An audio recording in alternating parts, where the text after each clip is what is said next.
Chris, thanks for joining us today, man. Yeah, I I appreciate you having me. Thanks, Jared. yeah, I had my good friend Matt Poppert on a couple of weeks ago, and he talked about getting to the know quickly. And what I take away from that is just coming to an understanding of whatever it is that you're trying to get to know, right? So a person, a situation, whatever, in a quick manner, because it just saves you time and serves you better as you go down the way. And I think that is even more important in getting to know a person. And so a little bit of a backstory here. And Chris doesn't know I'm going here, but I met Chris, what was it, July of last year for lunch? Is that right? July, August sometime? Sounds about Um, right. and then so we met that one time and then we had coffee about a month and a half ago as a way to catch up. And we're sitting there catching up. We just ordered our coffee. We're waiting for it to be made at Starbucks in Nashville. And he looks down and sees a wrapper on the floor and picks it up and walks over there and throws it away. And it's those little things that I look for when getting to know a person to just kind of gauge what type of person they are. And I don't even know if you know that you did that. You probably don't remember it, but it's stuck with me as I've prepared for this over the last week or so of just understanding, what type of person you're dealing with from the get go, and I appreciate those little things. Yeah, you definitely got me. I did not remember doing that, but one of my family's core values, and I recently we documented our core values over the last couple of years, but I recently um, essentially kind of memorialized them.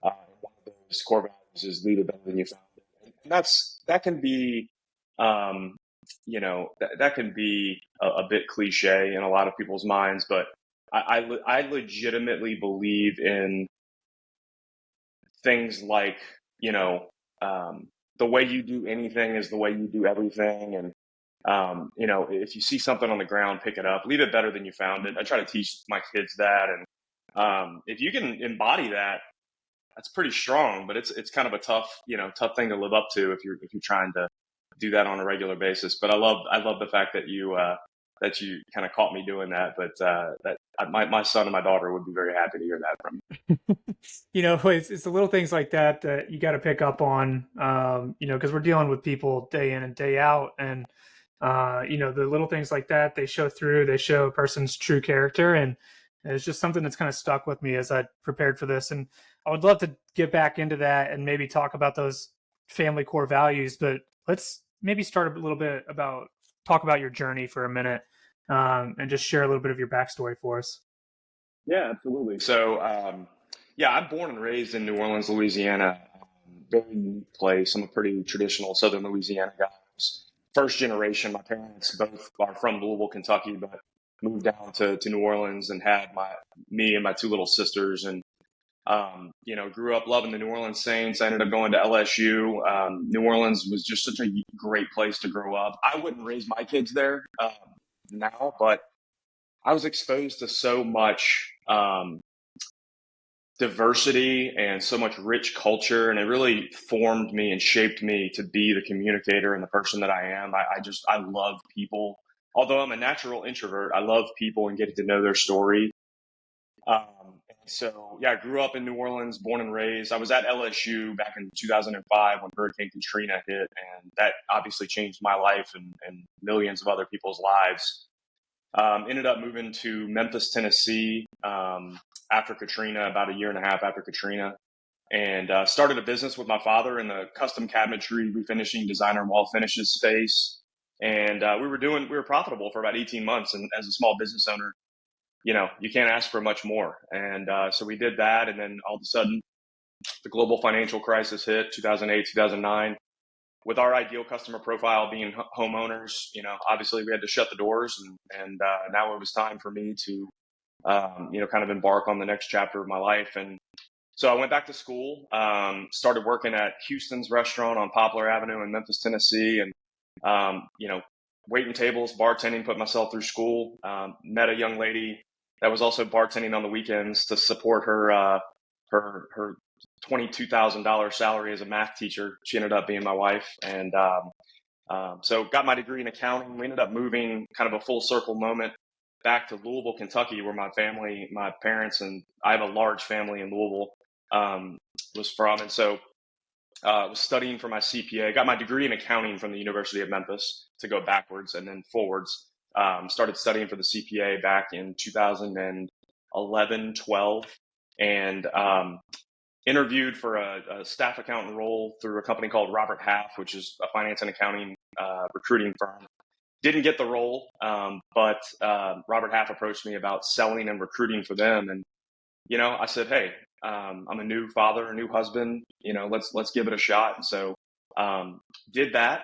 And really, I tell you, Jared, loved it and was good at it. And I'm super grateful for that. A lot of people don't find that intersection in life, and I found it pretty early on. And so, so that's kind of how I got my start sort of in this space. And then career trajectory was kind of taken off, and I was promoted into leadership at Robert Half, and they moved us here to Nashville back in July of 2013. So I'm happy to say that I've been in Nashville for over a decade now. It's kind of, I get to hang my hat on it a little bit. I love saying it. It blows my mind. We've been here. Yeah, I'm a local, and so so we did that. We moved here, and career trajectory was taken off. Back in 2015, ironically, I was recruited out of Robert Half by another firm that was entering the Nashville market, and so I was meeting the firm that I had been recruited into in Chicago in late 2015, and completely out of the blue, ended up having multiple seizures in Chicago, and woke up in Northwestern Hospital. Didn't know my name, didn't know what day of the week it was, didn't know much, and they had contacted my wife and told her what happened. I had to be resuscitated multiple times. It was a very traumatic event. And I was diagnosed with what's called an AVM. It's an arterial venous malformation. It's a little tangle of arteries and veins in the back left portion of my brain. And so they said, hey, listen, you've got to, you've got to really focus on getting this addressed quickly. And so thank God I was in Northwestern's hands, and they transferred me over to Vanderbilt, And so over the course of 2015, I had 9 brain surgeries to correct this issue. And our son was 4 years old at the time. My wife was pregnant. So you can imagine just the craziness of life during that period of time. And long story short, that really kind of put an end to my time in the finance and accounting world, at that particular point in my life. And I had to really kind of reset and reshape my life. So I'll pause there. That's a lot. A lot of people normally go, wow, when I share that. But that's just kind of to the point of 2016. And I'll stop there because I feel like I'm talking too much. No, that's perfect. And that's exactly what I wanted to hit on, because you and I have kind of talked about this a little bit. And wow, I think was probably my response when we dove into this the first time. I want to get to the brain surgeries here in a minute, but talk about resiliency here. I mean, you're in college, Katrina happens, move to Memphis, start a business, it's going well, a recession. Start working in the recruiting industry after getting your accounting degree, and all of a sudden these seizures happen, and then 9 brain surgeries. I mean, what's going through your mind as you kind of think back over everything that you've overcome over the last, decade and then some change? How do you stay positive through all that? Yeah, I mean, my vantage point is different now. I think when you're in it, and the way when I hear someone recap that, it hits me differently than when I speak it. It actually gets me a little goosebumps and emotional. But I think in the moment, Jared, I mean, it's full survival mode at that particular point in time. Just to be honest, I think, and I am a resilient person, and I'm a bit of a fighter. So I think it's full on survival mode, and we can kind of delve deeper into this perhaps later. But I think I joke with my wife when I feel like I'm backed into a corner and I just need to perform. I go into Tasmanian devil mode, and I just do and do until I can't do anymore. And I think there's pros to that, and there's certainly cons to that. I think people around me kind of suffer the wrath of someone just trying to survive and trying to work through things. But that's a long answer to really what it boils down to, which is I was in full on survival mode in all three of those instances, and I just pushed through. Yeah, so let's stick in the Tasmania Devil mode there for a second because I'm very similar in that I'll use tax season for an instance just because that's the world I come from. When we're pushing up against a deadline, I have this insane ability to just really focus in and just do, right? And what I struggle with is when life throws me a curveball and I have to slow down. How did you kind of work through that when you get to this point where you're having 9 brain surgery and you can't do? You have to find other ways to kind of occupy your mind and push through something that you're not normally dealing with. Yeah, I mean, I think it's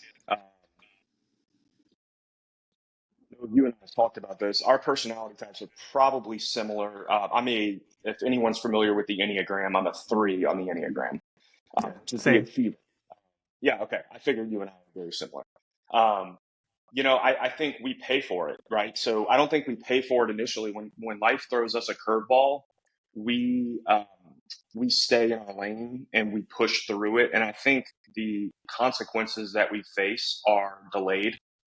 And so for me, the consequences that I faced, I went Tasmanian devil mode in all three instances of those changes in my life. The third change, um, I went into compartmentalization mode and get it done.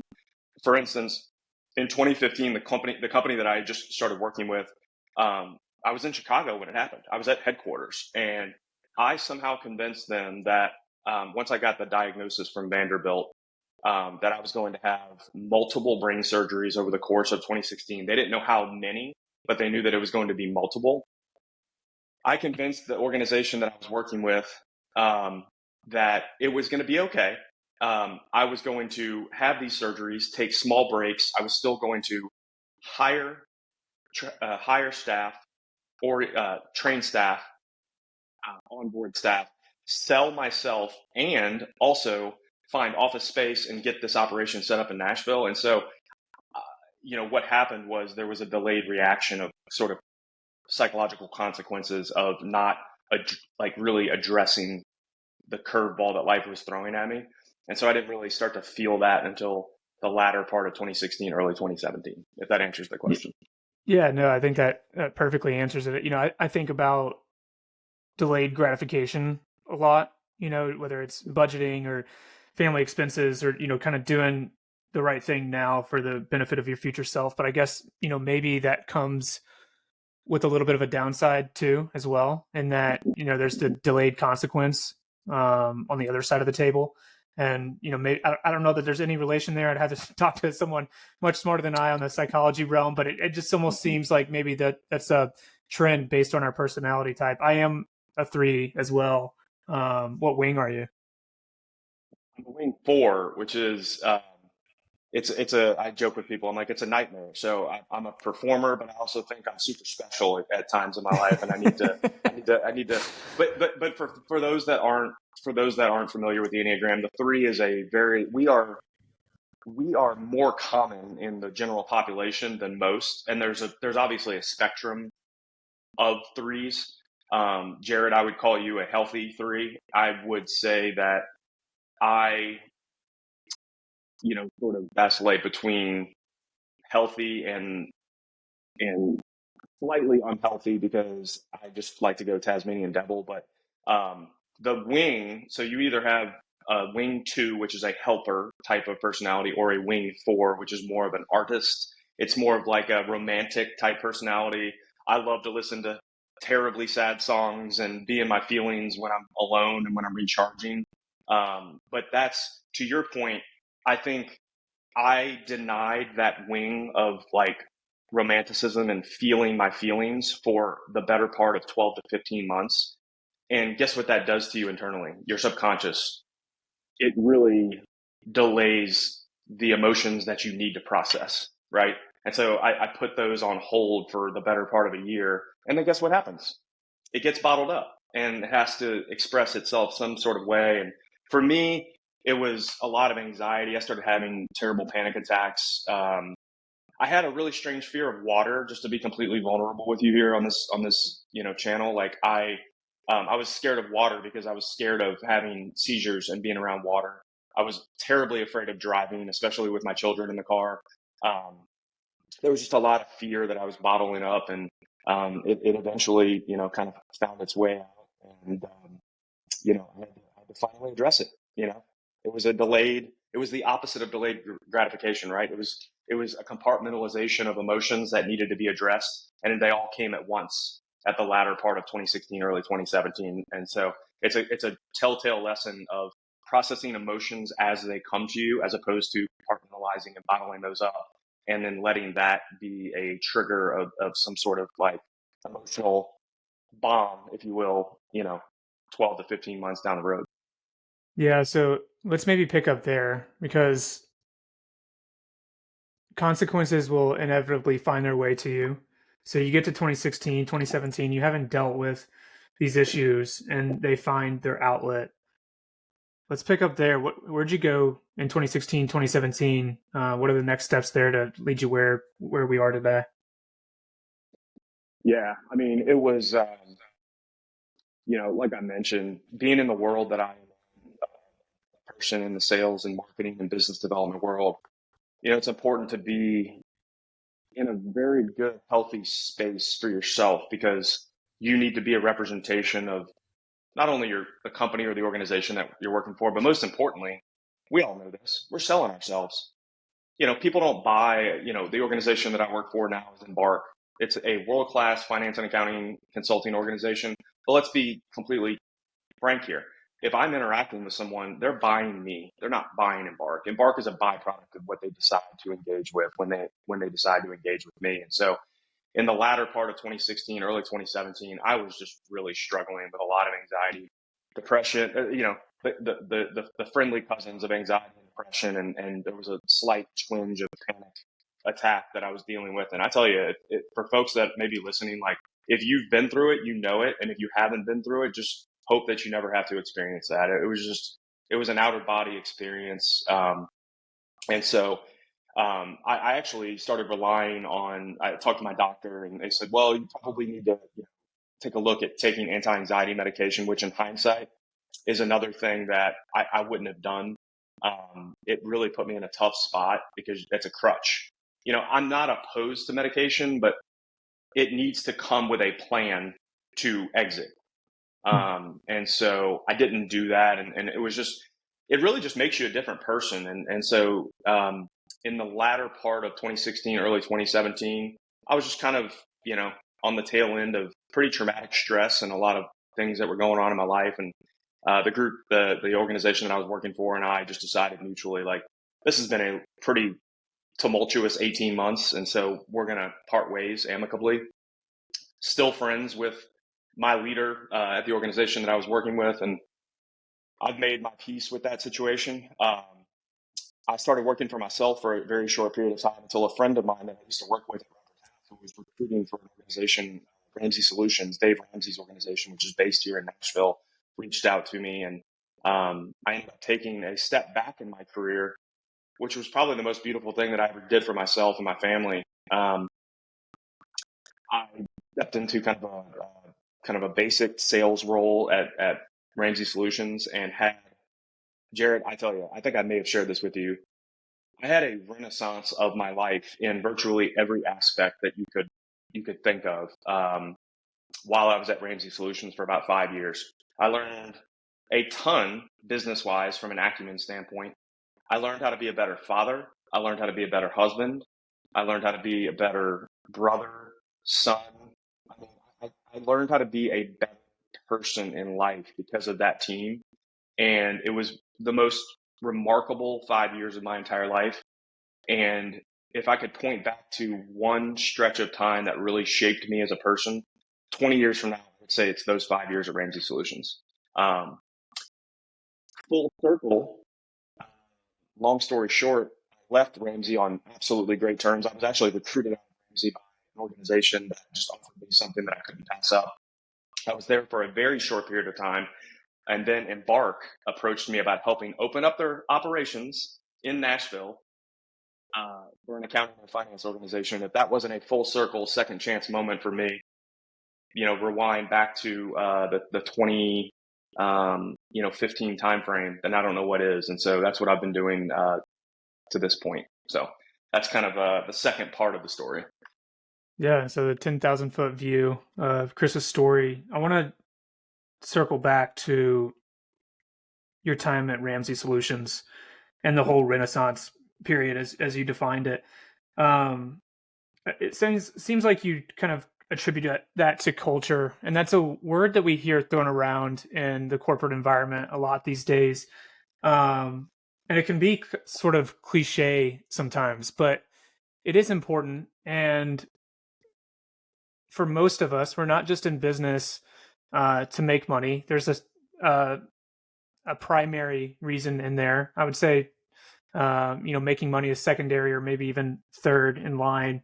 But it's important to enjoy what you do, and like you said earlier, leave something better than you found it.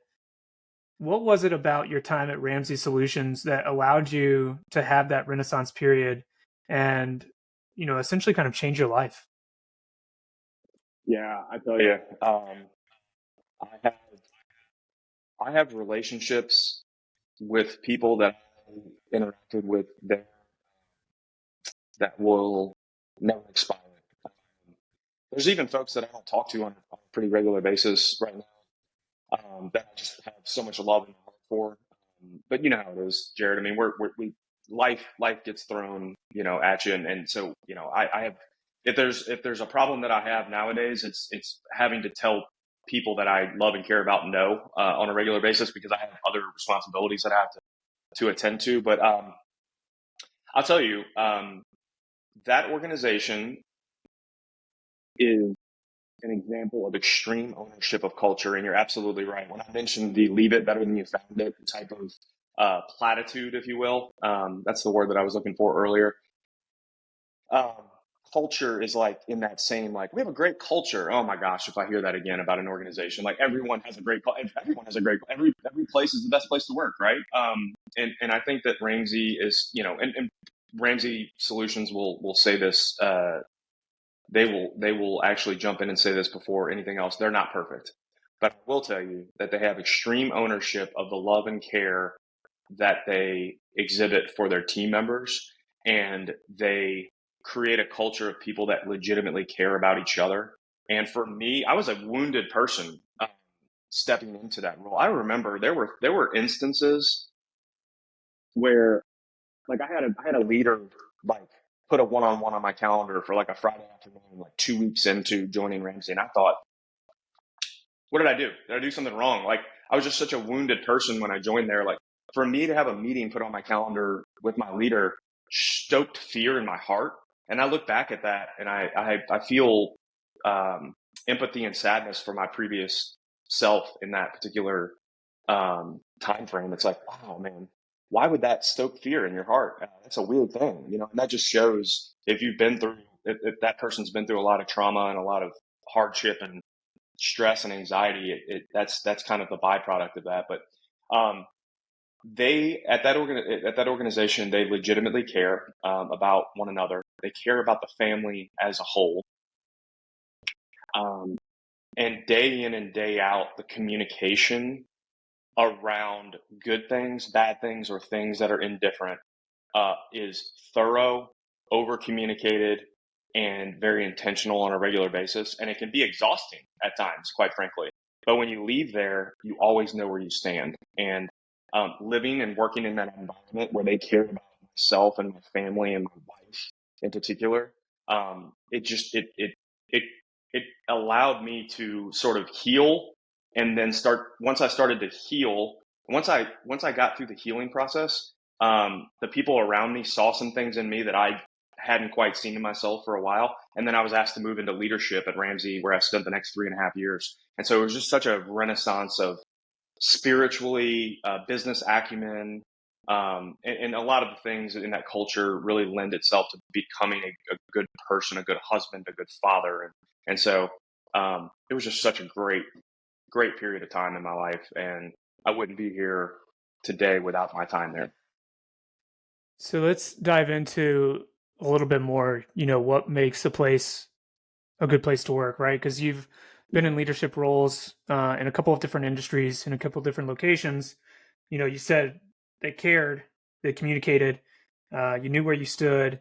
And the last piece that I picked up on there is when leadership, sees something in you that you don't see in yourself, whether it's you've not seen it in yourself ever, or you haven't seen it in yourself in a long time. It's kind of seeing potential in you and pushing you to that next level. What are some other areas that kind of make a place a good place to work? Yeah, I think it's so. If I go too granular here, Jared, please let me know. I think I'll verbalize. I'll kind of riff here, as you can tell. I like to riff. So, um, so I would say examples are regular staff meetings and one-on-ones. So, communicating what is happening within the organization on a regular basis. You know what we all do? We all assume the worst. That's just natural human psychology. We always assume the worst. So unless things are being communicated around what is happening on a regular basis, we all, as humans, we've all got these responsibilities. We're fathers, we're husbands, we're sons, we're daughters, um, we're friends to others, and so when we don't know what's going on, we assume the worst. So regular. One of the things I loved about that organization is regular staff meetings every single Monday morning to communicate what's going on in the organization. I am a huge proponent, whether on the receiving or the conducting end, of regular one-on-ones that are structured. And guess who one-on-ones are for? They're for the team member that is reporting up. They're not for the leader. One-on-ones are not for leaders. One-on-ones are for the team members that are either writing code, marketing, making sales phone calls, delivering books, copywriting. I mean, whatever it may be. Like those one-on-ones on a regular basis are for those team members to communicate up about what they're doing, not only from a professional standpoint, but what's going on in their lives. So constant communication organizationally, regular one-on-ones, and the last thing that I will say is healthy, intentional, proactive conflict around what is not working is the key to culture. One of the things that I learned is when there's something off, it needs to be addressed either immediately or within the next probably 24 hours. The last thing that someone should hear in an annual review is something that could have been corrected 9 months ago. Amen. Right? And I tell you, I've only worked at a couple of organizations that do conflict well. And Ramsey Solutions was one of them. And I don't want this to be this commercial for Ramsey, but I love that organization. I think, like I said, they're not perfect, but and it's such a great representation of life. I'm not perfect, but I do a lot of good things. I do a lot of the things that I need to do right. And if I do that consistently over time, man, I'm in good shape. And so, yeah, that proactive communication around what's wrong and when something's not right is the way to go about living your life with the people that you love and doing work with the people that you like to do work with. So that's what I would add there. Yeah, I have a feeling that you've read his book, but I just finished the masterclass of Jocko Willink for extreme ownership and leadership. And that's something that he talked on within that masterclass is, you know, bad news is part of life, whether you're talking about your customers, correcting actions within your team. And one of the factors that is most instrumental in leadership is how you deliver it, how you address it, and how quickly you get there. So I love that you touched on that. Let's switch gears a little bit here and circle back to kind of the early days of your career and everything that you went through, but more importantly, how you overcame it and how that comes through in your family life. Right? You've got a couple of young kids. How do you instill those principles without them having to go through those experiences? Wow. This is the second time that I've gotten goosebumps today. And yeah, I have to constantly, my wife does a great job. Um, very when someone asks when someone asks me to treat others the way that I would want to be treated, I have to give a caveat. Like I am extremely hard on myself, um, and as a result of that, I'm very demanding of the people around me, especially the ones that I love. Um, my best friend, he jokes. He said, "When I met you, he said I was scared to death of you. You insist yourself upon people." And I was like, if I've ever heard good feedback before that was like spot on, it came from I refer to him as my brother, but he's my best friend and he's my uncle. He's my kid's uncle, Zach. I insist myself upon people because I require so much of myself. And so I have to straddle a very precarious line with my children. My kids, I always get the feedback that I get from my children, the feedback that I receive from others that interact with my children, especially my son. All of his baseball coaches say he's like a little man. He's an 11-year-old little man. He speaks like an adult. He doesn't speak like a boy, and that makes me proud and sad at the same time.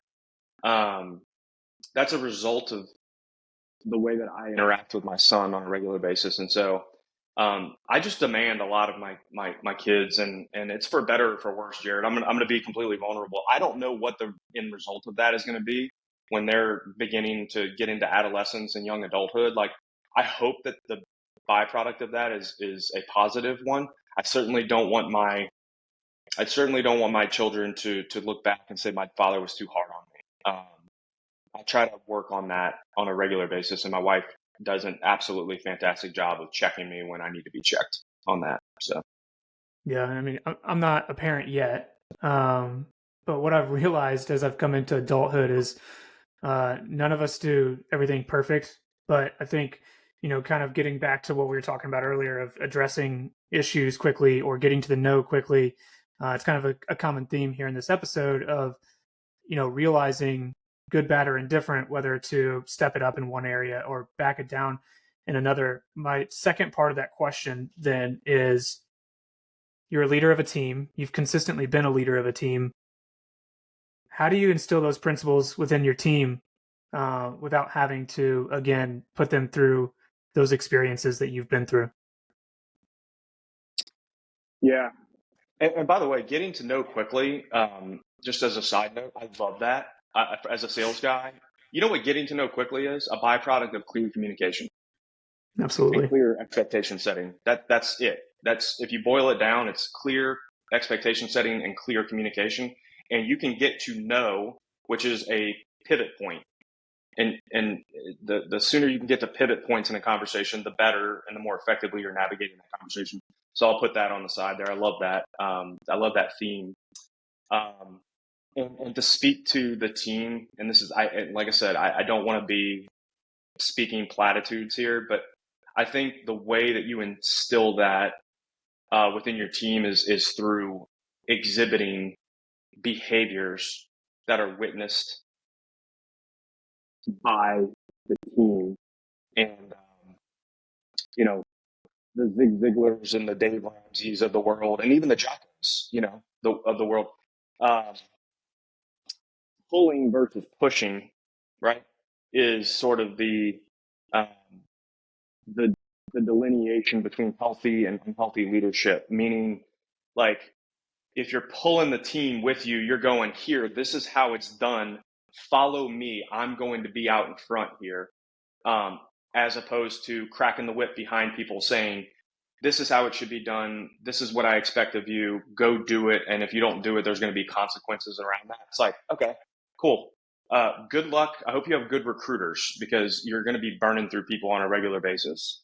And this is a separate item, but like I am a big believer in like if you bring somebody on board and they just clearly are not the person, like have do some treat them with the respect that they deserve and go ahead and shake hands and leave as friends early. Like don't drag people along if they're not the right fit for your team. But I digress. But that I would say that pulling motion versus the pushing motion is how you instill that within your teams, and just showing them the right way to go about doing business in whatever discipline they're in. Yeah, I mean, this is great. This is everything in an episode that I was hoping it was going to be. And we could take this conversation so many different ways, just from life lessons and leadership and recruiting and running a business, whatever. We could go in so many different directions, but I want to go to what's next for you, right? Like you've had all these things happen. You're been in Nashville for a while now and running a new team, opening up an office. Uh, you know, young young father. Where do you go from here? I will tell you, you know, Embark is the organization that I'm currently with, and it really is kind of a pinch myself moment. Like I love what I do. I'm good at what I do, and I say that with humility. Um, Jared, you're a friend of mine. I think you would agree. I genuinely enjoy what I do, and I believe that I'm efficient and really good at what I do. Um, I love the industry that I'm in the accounting and finance space. I have a ton of autonomy and flexibility with my schedule currently.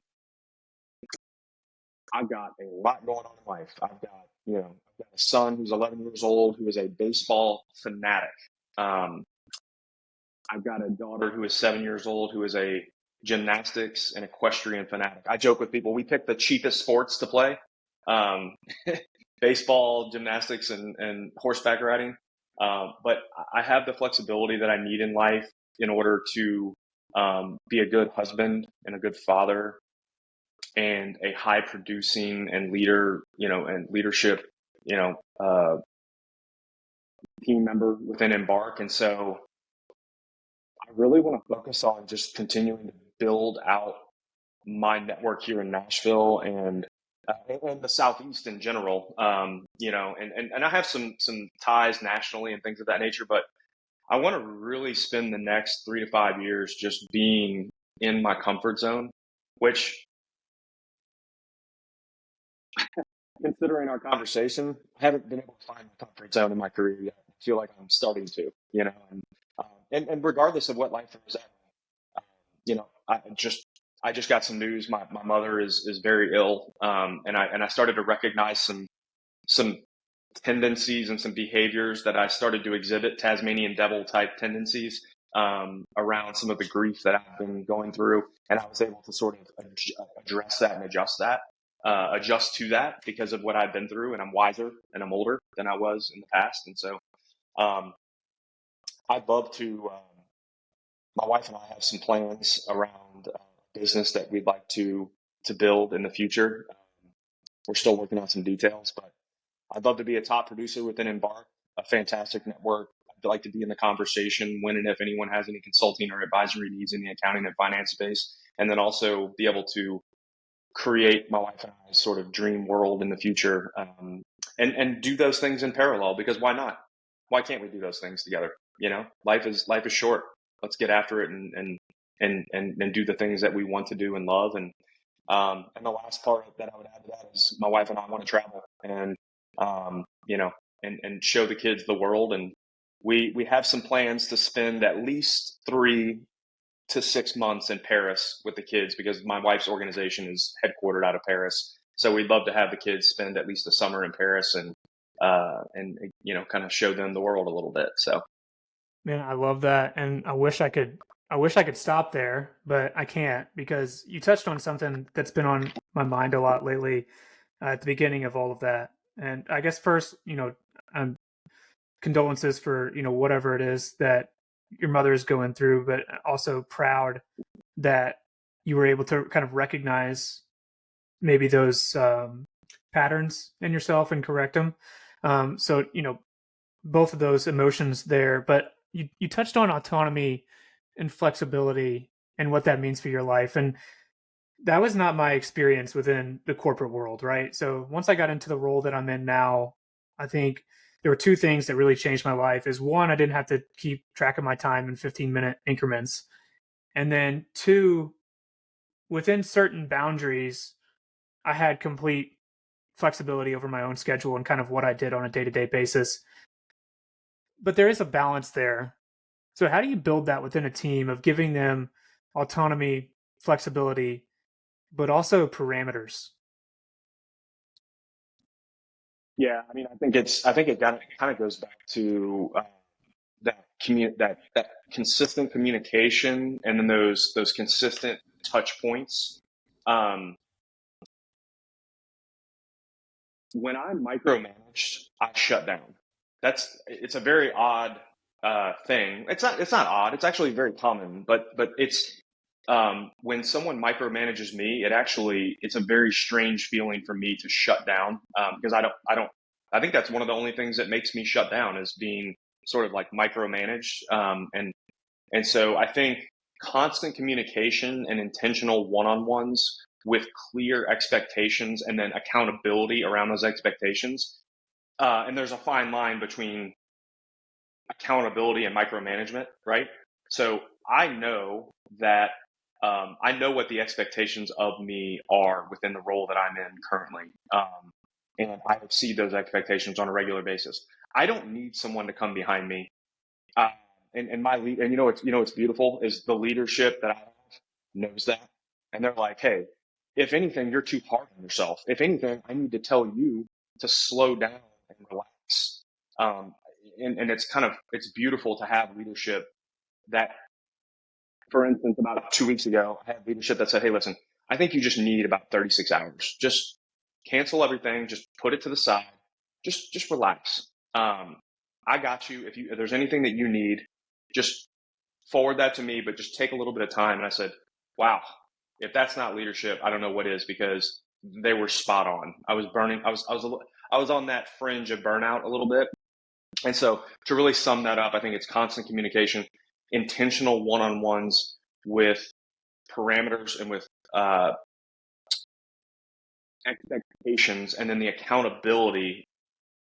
When I leave that one-on-one on a Tuesday afternoon, and I know that my next one-on-one with my leader is the following Tuesday, and that they will hold me accountable to what we discussed, and that is consistent, that's a beautiful thing. I will tell you this, one of the parallels between leadership and parent and being a strong parent is emotional predictability.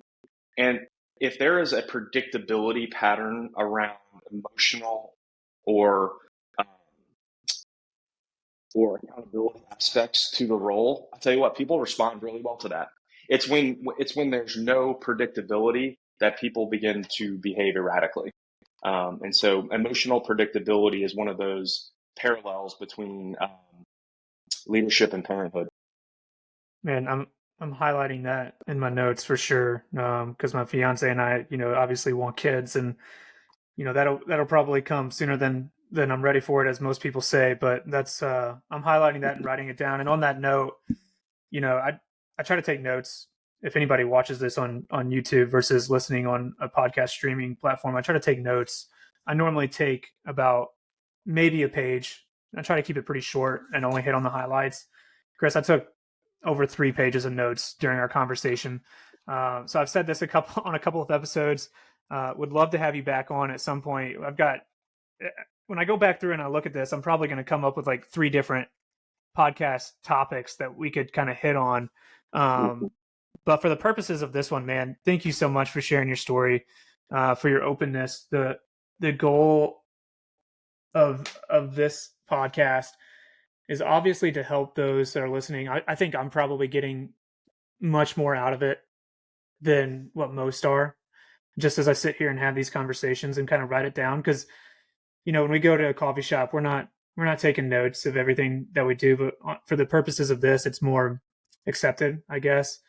And the biggest thing that I want to come through on this is that it's authentic. And man, you really shared your authentic story and kind of the lessons that you've learned from it. So if there is a follow up, I look forward to it. And thank you for this one. It was an absolute pleasure. Yeah, man. I think when you and I left coffee last time we had it, I think we solidified the fact that we were friends and we see eye to eye on things. And um, I, I think one of my qualities, for better or for worse, is that what you see is what you get. And I think going through what I've been through in life, sort of forces you to behave in that way or continue down the path of, um, compartmentalization and not being your true authentic self. So I just sincerely appreciate that. And I could talk about leadership, I could talk about leadership and just life in general for days. So I appreciate you having me on. Hey, man, so how can folks get in touch with you if they want to learn more about Embark or just you and what you're about? Yeah. I would say, you know, sneak peek. Now that you mentioned that, I do have it in my heart and on my bucket list to write a book. So I will write a book at some point. Everyone has a book in them. So, but if you want to check me out, probably on LinkedIn, just Chris Meece, Meece. On LinkedIn is probably the best way to get a hold of me at this current time. And would love to chat if you're a senior finance and accounting leader or just someone that has had the opportunity to listen to this podcast. Jared, you're doing an awesome job. I'm so grateful for the invitation to be here with you. So, yeah, feel free to shoot me a message on LinkedIn and we can connect there. Man, I appreciate it, and I look forward to catching up soon.